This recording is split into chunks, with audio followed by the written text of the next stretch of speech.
Hallelujah. सभी को जय मसीह की। मैं अमरीक जॉय आज एक बार फिर प्रभु पिता का धन्यवाद करता हूँ कि आज एक बार फिर प्रभु पिता ने समय दिया कि परमेश्वर के वचन आपके साथ बांट सकूँ। अगर आपने मेरे इस चैनल को सब्सक्राइब नहीं किया तो आप मेरे इस चैनल को सब्सक्राइब कर लें, साथ में जो बेल आइकॉन है उसको टच कर लें ताकि आने वाले वीडियो का नोटिफिकेशन, उसकी जानकारी आपको तुरंत मिलने पाए और आप मेरे साथ इस वीडियो के अंत तक बने रहें। तो आज मैं आपसे जो बात करने वाला हूँ परमेश्वर के वचन से, इस वचन को बहुत ध्यान से सुनना, इस वचन को बहुत ध्यान से समझना और इसको मानना, क्योंकि प्रभु यीशु मसीह वो न्याय करने वाले परमेश्वर हैं और वो परमेश्वर कभी भी किसी का पक्ष नहीं करेंगे और ना ही कोई उनको घूस दे सकता है। वो सच्चे न्यायकार परमेश्वर हैं और उनमें पक्षपात वाली बात बिल्कुल भी नहीं है। तो जैसा अगर बाप पाप करेगा तो बाप को सज़ा मिलेगी, अगर बेटे पाप करेंगे तो बेटों को वो सज़ा देंगे। तो वो ऐसे परमेश्वर नहीं है कि किसी की वो शर्म करेंगे। लेकिन आज इंसान के पास समय है। हम लोगों ने बहुत बार सुना है कि इंसान जो बोएगा वो काटेगा। जी हाँ, इंसान जो बोया है उसने उसको काटना पड़ेगा और बाइबल में भी ऐसा ही लिखा है। मैं वचन पढ़ूंगा आपके लिए और मैं पढ़ूंगा आपके लिए गलातियों उसका 6 अध्याय और पढ़ूंगा आपके लिए 7 वचन। धोखा ना खाओ, परमेश्वर ठट्ठों में नहीं उड़ाया जाता, क्योंकि मनुष्य जो कुछ बोता है वही काटेगा। तो देखो, इंसान जो कुछ बोएगा वो वही काटेगा। मान लो किसी ने आम का पेड़ बो दिया तो वो आम ही काटेगा वहाँ से। अगर किसी ने गेहूँ बोया है तो वो गेहूँ काटेगा, अगर किसी ने चावल बोए हैं तो चावल काटेगा। मतलब जो कुछ इंसान बोएगा उसको वही काटना होगा। और वो बोता तो एक आधा दाना है, जैसे आम का गुठली हो गया, उसको बो दिया उसने, लेकिन उसका फल बहुत मिलने वाला उसको। अभी देखना, जब आम का पेड़ बड़ा हो जाता है, बढ़ जाता है, तो बोया तो एक था लेकिन कितना सारा उसके ऊपर फल लगा। ऐसे ही उसने जब गेहूं का दाना बोया तो एक दाना बोया, लेकिन उसी के ऊपर कितने सारे गेहूं आ गए। तो इसी तरह से जो चावल की खेती रहती है तो उसमें जब चावल का जो बीज होता है, जब उसको खेत में बोया जाता है तो बोया तो एक जाता है लेकिन उसके ऊपर कितना सारा फल आता है। ऐसे ही इंसान जो बोता है, तो यहाँ पर बोने वाली बात ना तो कोई फल की है ना ही किसी अनाज की बात हो रही है, लेकिन यहाँ पर हो रही है बात इंसान के लिए जो उसने काम करता है। इंसान जैसा कर्म करेगा उसको उसका फल मिलेगा। जी हाँ, इंसान आज कुछ भी करे, कैसा भी करे, उसको क्या उसका फल मिलेगा। तो कोई ऐसा नहीं बोल सकता कि मैं कर्म आज कर रहा हूँ तो मुझे उसका फल आज ही मिल जाएगा। नहीं, हो सकता है उसमें कुछ टाइम लगे। अभी हो सकता है आप लोगों ने कभी बात सुनी हो, एक भाई साहब थे, वो रास्ते से कहीं जा रहे थे, तो रास्ते में एक समंदर किनारे या नदी किनारे कुछ ऐसा था कि एक वहाँ पर इंसान बैठा था और वो बैठा क्या कर रहा था, वो मछली पकड़ रहा था। तो मछली पकड़ी जब उसने, तो वहाँ से जो इंसान जा रहा था वो काफ़ी नौजवान था, काफ़ी जोशीला था और उसकी हाइट बॉडी काफ़ी मजबूत थी। तो उसने देखा जिसने मछली पकड़ी है, मछली कुछ छोटी नहीं थी, बहुत बड़ी मछली थी। तो इसके मन में ऐसा हुआ कि ये मछली मैं इससे छीन लेता हूँ। अभी जो इसने मछली पकड़ी थी वो बहुत कमज़ोर था, हाइट बॉडी में कमज़ोर था, वैसे भी वो थोड़ा दिखने में भी ऐसा लगता था कि जैसे अगर इसको 1-2 लाफा मारे तो वो ऐसे गिर जाएगा। तो इसने उसके साथ ज़बरदस्ती कर ली और उसको एक आधा चाटा मार दिया और उससे मछली छीन ली। तो मछली छीन ली तो उसने काफ़ी उसको बोला, भैया ऐसा मत करो, मैंने बहुत मेहनत की, मैंने ऐसा किया, मैंने वैसा किया, लेकिन अभी क्या करे ये तो हाइट बॉडी में काफ़ी मजबूत था, काफ़ी ताकतवर था, लेकिन उसकी एक नहीं चली। तो इसने उसको पीट भी दिया और उससे मछली छीन कर वो चला भी गया। अभी ऐसा हुआ कि ऐसे 1-2 दिनों बाद, 1 हफ्ते के बाद, इसके जो हाथ की उंगली थी उसमें दर्द होना शुरू हो गया। अभी दर्द भी भयानक सा हो गया। तो जब वो डॉक्टर के पास गया, डॉक्टर ने देखा इसके ऊपर तो कुछ जख्म सा हो गया है, जख्म हो गया है, तो उसने इसके ऊपर कोई पट्टी वगैरह कर दी। बोले कोई बात नहीं, आप 2-3 दिन के बाद आना। जब वो भाई साहब जो बॉडी बिल्डर थे, काफ़ी दिखने में हाइट बॉडी काफ़ी थी, वो जब दूसरी बार डॉक्टर के पास गया, डॉक्टर ने देखा जो उसकी उंगली थी, उंगली के ऊपर जो जख्म था वो काफ़ी सड़ चुका था। तो डॉक्टर ने देखा ये तो गलत हो गया यार, ऐसा नहीं होना चाहिए था, जख्म तो बहुत छोटा सा था, लेकिन अभी क्या है, अभी मतलब जब बढ़ गया है। तो उसने बोला देखो उंगली का जो जख्म है वो बढ़ गया है, तो ऐसा करना पड़ेगा, उंगली काटनी पड़ेगी। तो उसने बोला उंगली काटनी पड़ेगी इतने छोटे से जख्म के लिए? बोले हाँ, जख्म बढ़ रहा है, सड़ रहा है काफ़ी, ऐसा ना हो कि आगे ये जख्म बढ़ जाए और आपका हाथ काटना पड़े। तो उसने बोला कोई बात नहीं, आप उंगली काट दो। उसकी उंगली काट दी, फिर पट्टी वगैरह कर दी। उसने बोला कोई बात नहीं, हफ्ते के बाद फिर आना, फिर देखेंगे। अभी क्या हुआ, वो हफ्ते के बाद फिर चला गया, अभी देखा तो जो जख्म था, जख्म और फैल गया, आगे की ओर बढ़ गया। अभी उसने बोला यार, डॉक्टर भी हैरान, बोला यार ये हो क्या रहा है, छोटा सा जख्म था, उंगली काटनी पड़ी, अभी जख्म और बढ़ गया है, अभी क्या करूं? बोले अभी पूरा हाथ निकालना पड़ेगा। वो तो डर गया जो हाइट बॉडी वाला था, बोला यार ऐसा नहीं होना चाहिए मेरे साथ, छोटे से जख्म की वजह से आप मेरा पूरा हाथ निकाल दोगे। बोले अगर हाथ नहीं काटूंगा तो पूरा जो बाजू है वो काटना पड़ जाएगा। तो उसने बोला कोई बात नहीं, आप इसको काट दो। तो यहाँ से इतना सा उसने हाथ काट दिया। अभी वो एक हाथ लेकर ऐसे चल रहा था, तो डॉक्टर ने उसको बोला 1 हफ्ते के बाद फिर आना, फिर देखेंगे कैसा है। अभी जब वो चला गया 1 हफ्ते के बाद, डॉक्टर ने देखा वो जो जख्म था वो और बढ़ चुका था और सड़ चुका था। तो अभी डॉक्टर भी से भी नहीं रहा गया, डॉक्टर भी डर गया, बोला ये हो क्या रहा है? अरे मैंने अच्छी से अच्छी इसके ऊपर पट्टी की, अच्छे से अच्छा मैंने इंजेक्शन दिया, अच्छी से अच्छी महंगी से महंगी मैंने दवाई दी आपको, लेकिन ये हो क्या रहा है? तो बोले अभी तो भाई आपका यहाँ तक काटना पड़ेगा। अभी वो भी देख रहा है ये कैसे हो गया मेरे साथ। बोले हाँ काटना पड़ेगा, नहीं तो पूरा शरीर खत्म हो जाएगा। तो उसने वो कटवा दिया उसको। अभी वो हफ्ते के बाद उसको फिर बुलाया गया, वो हफ्ते के बाद फिर चला गया, जब देखा वो जख्म और बढ़ गया। तो जख्म बढ़ गया तो उसने बोला भैया मेरी समझ से बाहर हो गया, अभी तो ये पूरा यहाँ से निकालना पड़ेगा, यहाँ से। बोला यार ऐसे कैसे? बोला सोच क्या कोई गलती हो गई? इस हाथ से तूने कुछ गलत काम तो नहीं कर लिया कि जिसकी वजह से ऐसा हुआ हो? तो उसने सोचा कि आज से तकरीबन 1 महीने पहले मैं कहीं पर गया था और वहाँ पर एक मुझे दुबला पतला सा कमज़ोर सा इंसान मिला था जो नदी के किनारे, समंदर के किनारे मछली पकड़ रहा था।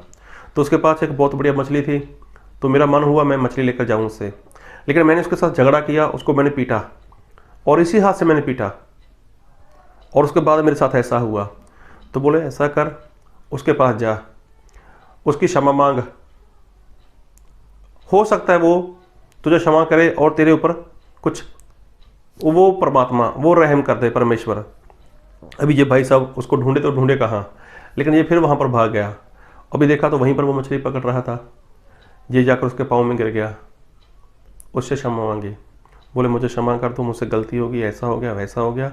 देखो अभी इंसान जो कर्म करता है उसको कर्म का फल भोगना पड़ेगा, ऐसा सभी लोग बोलते हैं। आप अपने बचपन से लेकर आज तक आप कितने साल के हो गए? 25 साल के, 30 साल के, 35 साल के, 40, 50, 60 साल के, कितने साल के भी हो गए, कितने भी साल के आप हो गए, आप 20 साल के हो गए या जो भी, आपने बचपन से लेकर आज तक आपने कितने गुनाह किए, कितने पाप किए? तो आपने जो कुछ किया अभी तक वो आपने बोया है,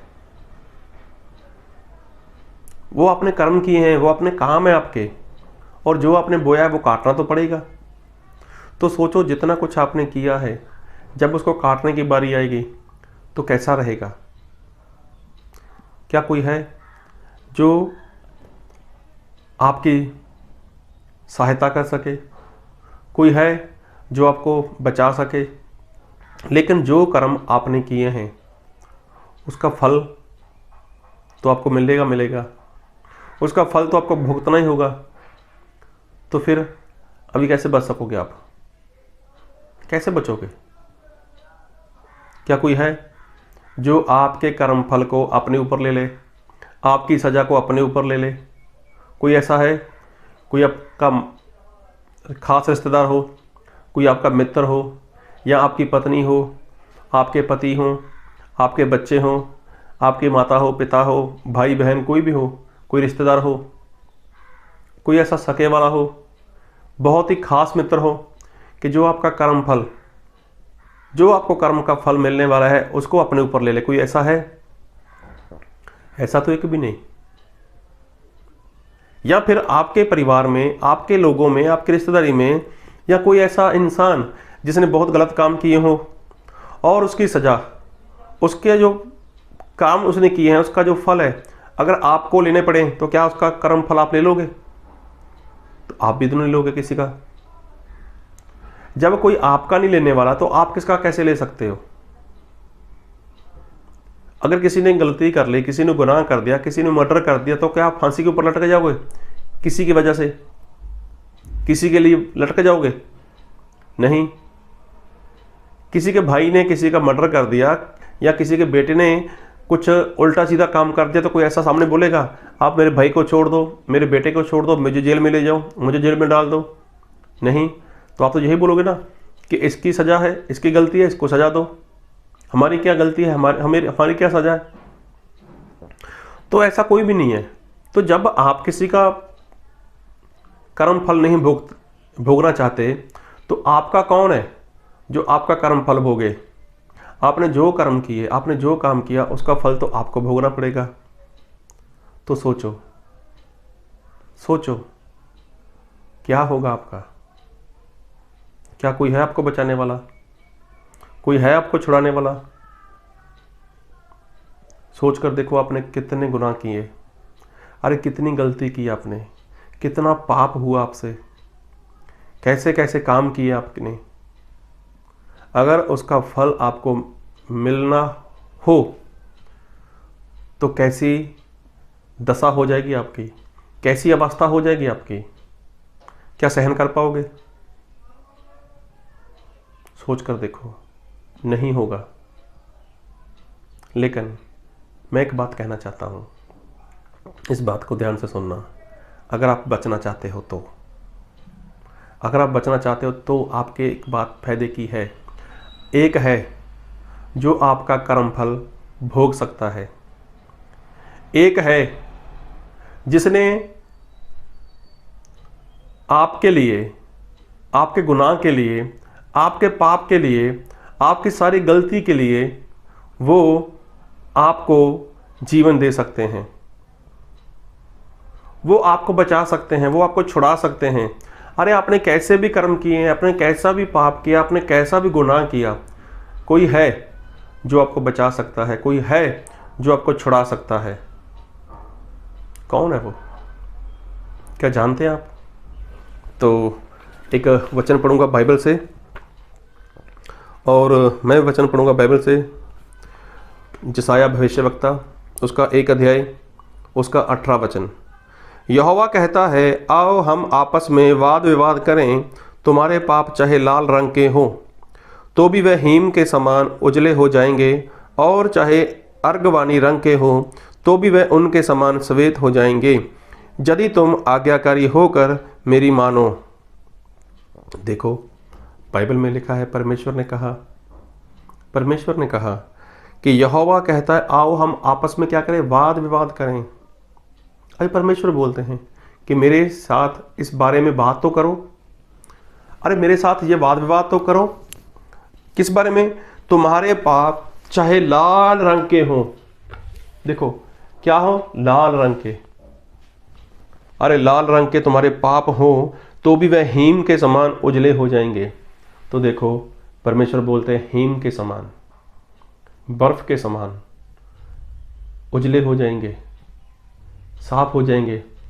आप अपने हाथ के ऊपर ग्रीस ले लो, काला तेल ले लो, उसको बर्फ के ऊपर ऐसे रख दो, अपना हाथ वहां से उठा लो, और कुछ समय के बाद देखना वो निशान वहां से चला जाएगा। तो परमेश्वर यही कहते हैं। फिर लिखा है और चाहे अर्गवाणी रंग के हों तो भी वे उनके समान श्वेत हो जाएंगे। परमेश्वर बोलते हैं तुम्हारे पाप चाहे अर्गवाणी मतलब बहुत गहरे, बहुत गंदे, बहुत गंदे, बहुत गहरे पाप भी हों, लेकिन जब तुम मेरे साथ बैठकर वाद विवाद करोगे तो मैं क्या करूँगा, उसको उनके समान श्वेत कर दूंगा। जैसे ऊन होती है ना, कितनी वाइट वाइट होती है, कितनी सफ़ेद होती है, तो मैं वैसा कर दूंगा। लेकिन कोई आए तो सही मेरे पास। अगर जो परमेश्वर के पास आया तो परमेश्वर क्या करेंगे, उसको पापों की क्षमा दे देंगे।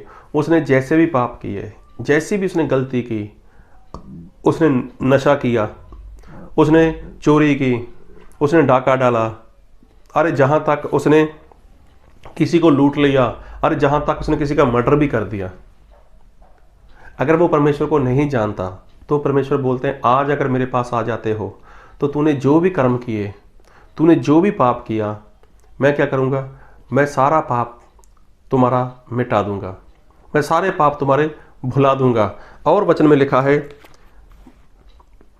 यशायाह भविष्यवक्ता उसका 53 और मैं पढ़ूंगा आपके लिए उसका 3 वचन से। वह तुच्छ जाना जाता और मनुष्यों का त्यागा हुआ था, वह दुखी पुरुष था, रोग से उसकी जान पहचान थी और लोग उससे मुंह फेर लेते थे। वह तुच्छ जाना गया और हमने उसका मूल्य ना जाना। तो देखो यहाँ पर प्रभु यीशु मसीह की जो दुर्दशा हो चुकी थी, प्रभु यीशु मसीह की जो हालत हो चुकी थी, वहाँ पर उसके बारे में बताया गया है।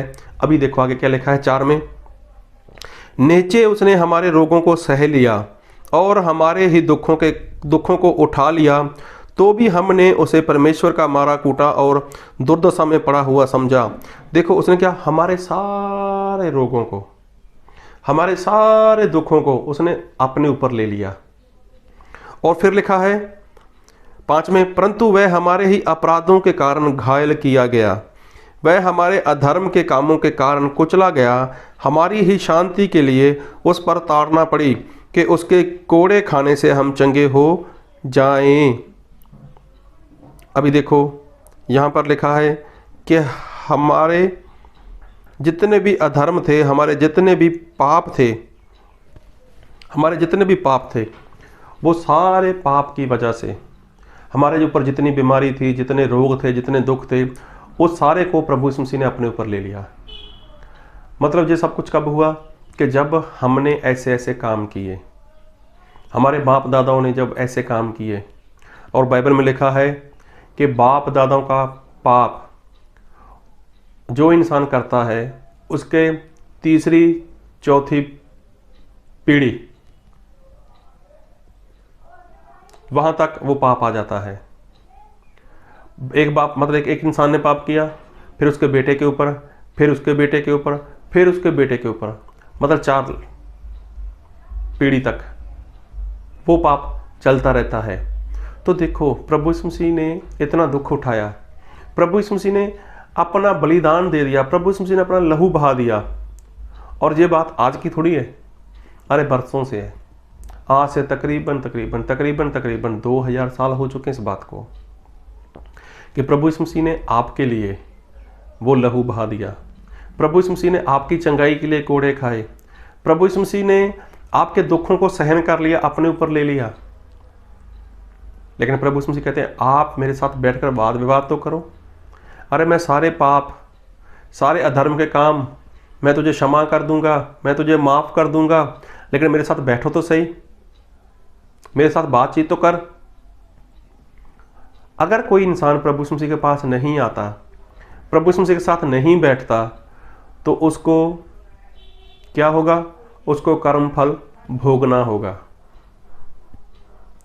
और जैसे आपने काम किए हैं, जैसा पाप आपने किया है, तो सोचो अगर उसका फल आपको मिले तो कितना भयानक फल होगा। आपने एक पाप कर दिया, जैसे मैंने बताया कि गेहूं का एक दाना बोया जाता है तो उसके ऊपर कितना गेहूं आता है। जैसे आम की एक गुठली वहाँ पर लगा दो ज़मीन के अंदर, फिर जब वो बड़ा होता है, बढ़ जाता है, तो उसी एक आम की गुठली के ऊपर जब वो पेड़ बन जाता है आम का, तो कितने सारे आम लगते हैं उसके ऊपर। ऐसे ही आपकी एक गलती भी, आपकी एक गलती आपने जो बो दिया उसको काटना पड़ेगा आपको। अगर आप चाहते हो ये कर्म फल से बचने के लिए, तो आपको ज़रूरत है प्रभु यीशु मसीह की, क्योंकि प्रभु यीशु मसीह ने आपके लिए वो कोड़ों की मार खाई।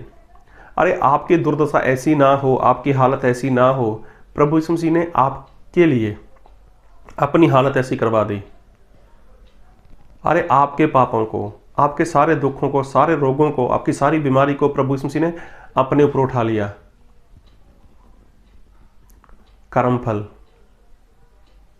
इंसान बोल देते हैं कि जो बोया है वो काटना पड़ेगा। अरे जो कुछ आप से बोया गया, मैं तो बोलता हूँ जाने अनजाने में बोया गया, गलती हो गई आपसे, अनजानपुणे में थे आप, जब आपसे हो गया, लेकिन चाहे अनजानपुणे में हुआ आपसे, लेकिन क्या बच पाओगे? हाँ, बच सकते हो। अगर आज आप प्रभु यीशु मसीह के पास आते हो, अगर आज आप प्रभु यीशु मसीह के ऊपर विश्वास करते हो, तो आप बच सकते हो, वरना कर्मफल आपको भोगना पड़ेगा और बहुत मुश्किल हो जाएगा। अरे बहुत मुश्किल हो जाएगा। तो कर्मफल भोगना वो हर इंसान के बस की बात नहीं है, क्योंकि इंसान ने अपने बचपन से ही ना जाने कितनी सारी गलतियां, कितने सारे पाप किए होंगे।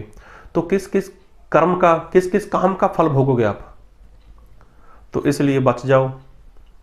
तो प्रभु यीशु मसीह भी जानते थे कि इंसान है जो, वो अपने काम का जो कर्म वो कर रहा है, जो कर्म फल है, वो नहीं भोग पाएगा।